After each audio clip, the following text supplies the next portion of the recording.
What happens when free market capitalism isn't all that free? Big government intervention in the economy makes everyone poorer, except the government. Welcome to America Uncovered. I'm Chris Chappell. Capitalism gets blamed for a lot of things these days. Climate change, slavery, pumpkin spice lattes. But when the economy is put under greater control by the state, i.e. socialism, things don't work out so well. And you still wind up with pumpkin spice lattes. Who would have thought the people behind the DMV might not be competent? Look no further than America's neighbor to the north, Canada. According to Canada's former chief economic analyst, Philip Cross, Trudeau is killing Canada's economic growth. Canadian Prime Minister Justin Trudeau, love him. Just don't leave him alone with black makeup. Or the economy, for that matter. And it's not just based on GDP. Canada is a member of the Organization for Economic Cooperation and Development, or OECD. It's a 38-nation intergovernmental organization that determines international economic policies. Just a year ago, Canada's Department of Finance reported that Canada's annual growth in real GDP per capita would lag behind all of the OECD countries from 2020 all the way to 2060. Ouch! Zooming in on this year, the cracks are starting to show.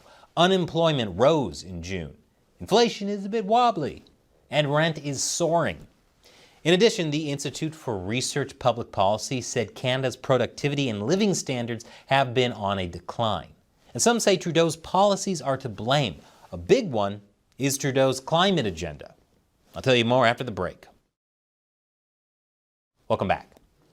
Now, since climate change threatens to kill us all, it makes sense to give the government more power over the economy, right? Let's see how that's going in Canada.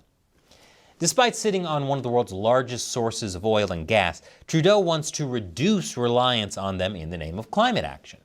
The Trudeau government wants a cap on oil and gas emissions across all sectors.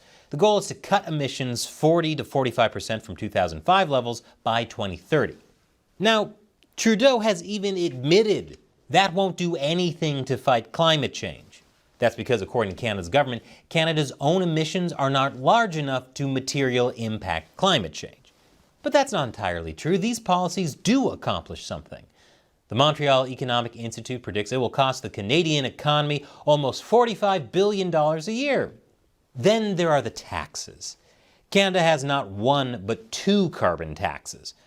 According to the Canadian government's own budget watchdog, the first tax, the federal fuel charge, will mean Canadians will have to pay $429 million this year, rising to $924 million in 2030.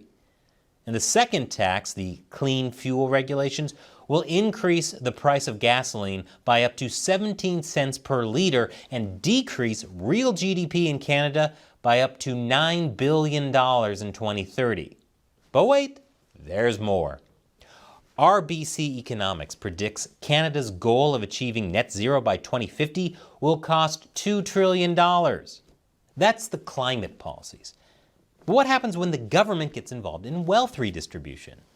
Well, we know how that worked out in the Soviet Union and Communist China, but Canada does give us an example much closer to home. Because it's time for the ultra-wealthy to pay their fair share. And in Canada, that means taking about a third of people's money if they make over $200,000 a year. Yes, those ultra-wealthy small business owners making above $200,000. Even though America is known as the gun country, Canada proves they're just as capable of shooting themselves in the foot. So what is the government doing with all this tax revenue? Investing too much in government debt and housing and not enough in business investment. From 2015 to 2019, the decline in business investment was widespread throughout the economy, and a majority of industries in Canada reduced investments in machinery, equipment, and intellectual property products during that period. It seems like the only businesses Trudeau invests in are volumizing shampoos and conditioners. According to the Institute for Research and Public Policy, Canadian businesses are so reluctant to invest and innovate, they aren't being competitive enough with each other, much less the rest of the world. That's why in Financial Times' 2019 Top 100 Global Companies, only 3 were Canadian, compared to 47 American. Now, some will argue things are fine. According to Bloomberg editor Matthew Winkler, Trudeau diversified Canada's economy like no one before. But a diversified economy is not necessarily a growing economy. Governments often assume that the more they tax, the more income they'll get. But often what happens is the wealthiest businesses and people just move their wealth elsewhere and the tax burden lands on the middle class. But you might be asking yourself, what about Scandinavian countries? They rank among the most competitive countries in the world, with companies like Nokia and Spotify. And yet, taxes in those countries are double that of the US's. What's keeping Scandinavian countries operating with high taxes, while high taxes in Canada seem to be discouraging innovation? Well, like the US, Scandinavian countries don't rely on corporate income taxes, which are levied on business profits. They raise a huge chunk of their tax revenue from income taxes, social security contributions, and value-added taxes, or VATs.